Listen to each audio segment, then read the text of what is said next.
Welcome to the Renegade Insurance Podcast, a podcast dedicated to agency owners, insurance agents to help you grow your business and be more successful.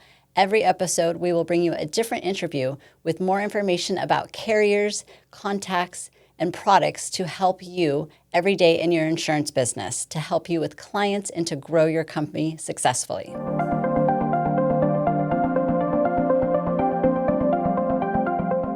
Hi, everybody. Welcome to Renegade Insurance Podcast. I am super excited today. We get to talk about a topic that I have a lot of fun teaching clients about. Today, I have Adam Spiegel. He's a territory manager here in Florida, and he's with Hagerty Insurance. Adam, welcome to the podcast. Thank you for having me. Yeah, awesome. So I always like to start with backstory for, agents that are listening or clients that are listening, kind of how you got into the insurance world. Well, I actually went to school here in Boca. I went to FAU and I tried various different things, and I realized that insurance is a career that you can actually make residual income, and it's for the long haul. So with that being said, I married into the industry.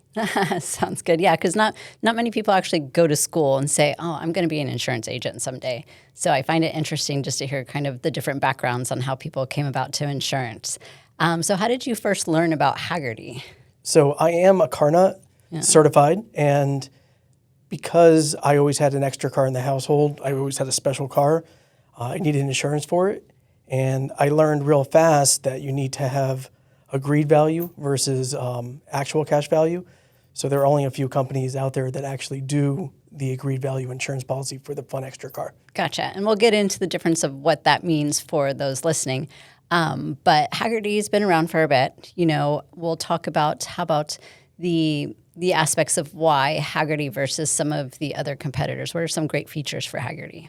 So like the other competitors, Hagerty is a special insurance company that does classic and collector and enthusiast vehicles where we have an annual policy term. Mm-hmm. But what would differentiate Hagerty from its competitors would be the fact that we do rate for flexible usage, where some of our competitors might have a clause in their policy that restricts what you can and can't do with the car. Mm-hmm. Hagerty basically does not have that. So we do rate accordingly, but you have the free range to, every now and then take your car to work, take it to school, go to the gym. If you have to stop off at the supermarket on the way home from a car show, by all means do so. Yeah.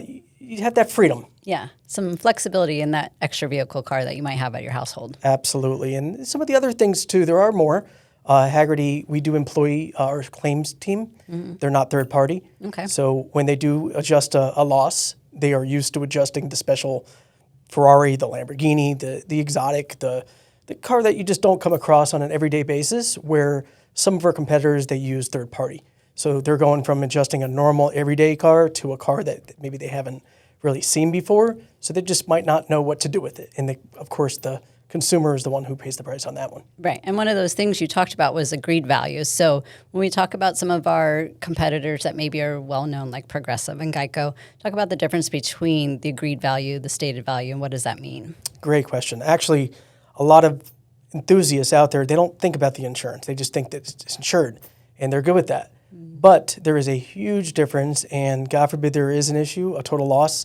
With your standard auto carrier, they typically will insure on an actual cash value basis, known as ACV. And I'll give a quick story that will resonate. So if you go right now, I just did it so I can actually mention this, or I can quote this. Mm-hmm. A 1999 Honda Civic SI, if you go to Kelley Blue Book right now, mm-hmm. and you put in good condition or excellent condition, super low miles, I used 30,000 miles, and I did private party instead of trade-in value. Mm-hmm. And then you click that magic button, and it's going to give you a value what they think today's value is on that car. Right. And I just did it, and it was between $5,000 and $6,000 with an average of low $5,000. Right. Now, Hagerty has a valuation tool, and we use different resources to come up with what the cars are trending for. So put the same information in, except Hagerty doesn't ask about the mileage. We kind of exclude that. We just go off condition. Mm-hmm. So in excellent condition at this very moment in time, Hagerty's valuation on that car is $33,400. That's a huge difference. Excellent, yes. Huge difference. So if you're with the standard auto carrier and there is a total loss, the adjuster is going to try to start between the $5,000 and the $6,000 range, where if you were with Hagerty, you would be agreed upon as you're buying the policy or when you buy the policy for the $33,000. Yeah, and that's one of the key questions I talk to the client, because clients love to speak about their vehicles. So I ask them, what their modifications are, and if they were to replace it today, what do they think the value would be? And I'm always amazed at how different, like you said, the Progressive Geico would be versus Hagerty, because they understand that from the car enthusiast. Correct. So we try to educate the agents when you are, selling the Hagerty product. It's not always about price, because it might be $1,200 a year with Hagerty to insure that Civic Si, where your standard auto carrier, it might be the same thing, but the value is just tremendously different with Hagerty. Yeah, I definitely agree with that. Let's talk about insurance score for those that are listening to understand. An insurance score with insurance is different than your credit score. So we do look at insurance scores when we are quoting, whether it's car or home. How does Hagerty differ in the way that they kind of look at that clue report? So let's talk about the Hagerty Drivers Club, which is a fancy way of us saying our towing and roadside assistance. The reason we use the word club because it's a membership program, and essentially, if God forbid you do need a tow or a roadside assistance, it's not a claim against your insurance score, where some of the standard auto carriers, every time that you do call in a tow or a roadside assistance, it is a claim, and then it affects your future insurance premiums. Yep. So that's the main difference when it comes to insurance score with Hagerty. And another reason to not have necessarily the standard auto carrier for your specialty auto. Yeah, very true. And I oftentimes will, let the clients know if maybe they want to look at AAA outside of Hagerty, like for their everyday cars versus having the towing in their regular policy too, because of that reason that it does ding them for that tow. 100%. I just learned this the other day, and I'll share it with everybody watching. You might want to still keep it on the standard auto policy because I learned that you can't tow a AAA from an accident, where you might be able to tow on your standard auto policy from an accident scene. Right. So and it's still going to be a claim at that point anyway. So have it for, God forbid, the accident, because AAA won't tow from an accident scene. Yep. Very true. Very true. All right. I have a 22-year-old in my household, and there are vehicles, that she can and cannot drive. And through our typical auto insurance, I have to include her because she lives there. How does Hagerty kind of view that and why they're different? Awesome question. So with that being said, let's say you have a specialty vehicle in the household that happens to be a little bit more higher performance, and you're with the standard auto carrier, and your youth is definitely going to be rated on the higher performance vehicle, causing your premiums to go sky high. And if you called up, and this is generally speaking because every company works a little bit differently, but generally speaking, your standard auto carrier wouldn't be able to exclude the youth from a vehicle. Right. It's going to be included, or the youth is going to be completely excluded on the policy. Hagerty will allow the customer to exclude the youth on the higher performance vehicle. They'll sign a youthful exclusion, driver exclusion form, and the rates will remain very low. And agents and customers use Hagerty for that tool to take themselves out of a problem. Yeah. And I mean, I think a lot of car enthusiasts know that their children aren't going to drive the car. So they're being honest. We have them sign a form to say, hey, we're well aware that the child is not going to drive this car. We're going to exclude them from the policy. They're not included. So you as the parent should make sure it's enforced at your house. Hide the keys. Yes, there you go. Another thing that I've heard about Hagerty versus some of the competitors is when we do have that specialty car and then we have our everyday driver, we'll have a different policy for the everyday driver like we talked about with the standard. You guys kind of don't necessarily set parameters on that other coverage. Talk about that. So Hagerty likes to mimic the underlying bodily injury of the standard auto carrier, but we do know that some of our competitors do have a minimum that you must have. So for instance, if you're carrying the state minimum bodily injury for the state of Florida, which happens to be 10,000. Yeah, 10,000 per person, 20,000 per accident. Hagerty will allow you to buy a Hagerty policy, but it's going to have to match those limits. Where some of our competitors do have a minimum that you have to carry, so you would have to call up your standard auto carrier and say, "Hey, please increase it," and then you can be eligible for some of our competitors. Yeah. I mean, as an insurance agent, I do my best to sell against that minimum, right? Because that, especially if you're having some type of collectible car, is really not going to cover much.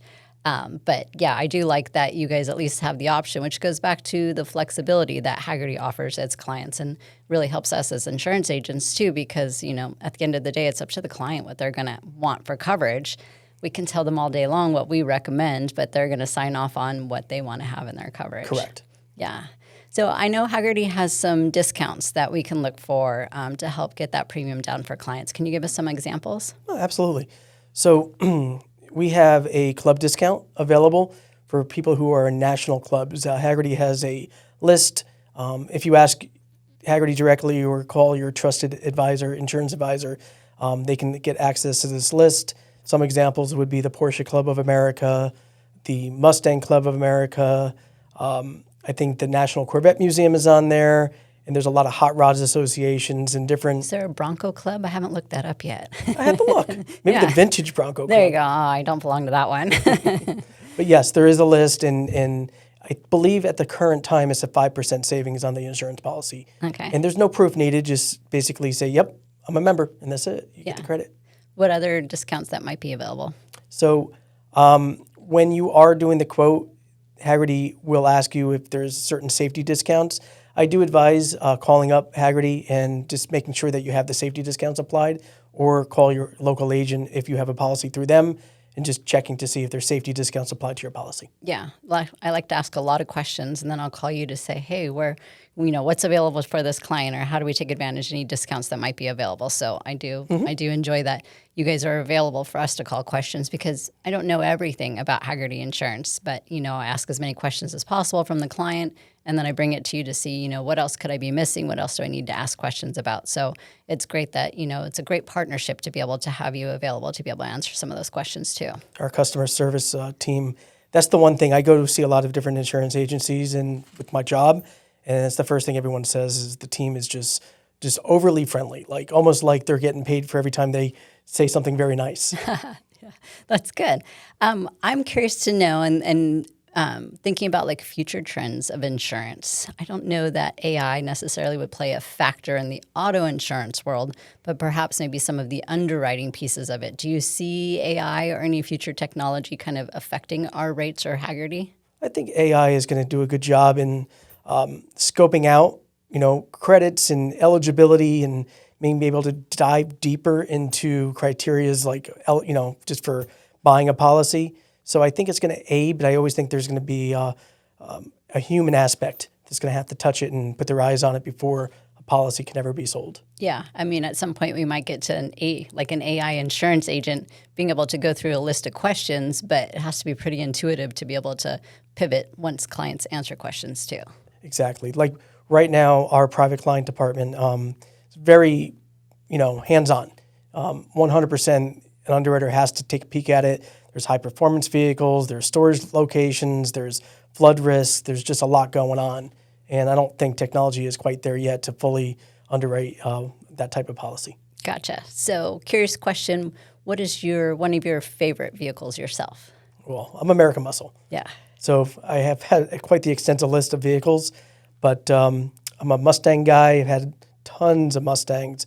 The most special Mustang I've had was a 1995 Mustang Cobra R, one of 250 ever made, and the car had just about 320 miles on it. Yeah, and I asked that question because it goes to show, how much you know not only about the insurance aspect, but the vehicles too. So I like that about Hagerty, and I like that partnership. If our agents or clients listening want to learn more about Hagerty, how do they reach you? Well, always get the advice of a trusted insurance agent. They're really there to be a resource to help buy a policy. But Hagerty also, you can call the 1-800 number or go online and buy a policy. But like anything else, ask questions, get a trusted advisor, just my advice. Yep, sounds good. Awesome, Adam. Thank you so much for your time today. Thank you very much for having me. Good. Thank you for tuning in to the Renegade Insurance podcast. If you would like more information, would like to join the Renegade Insurance family, go to renegadeinsurance.com today.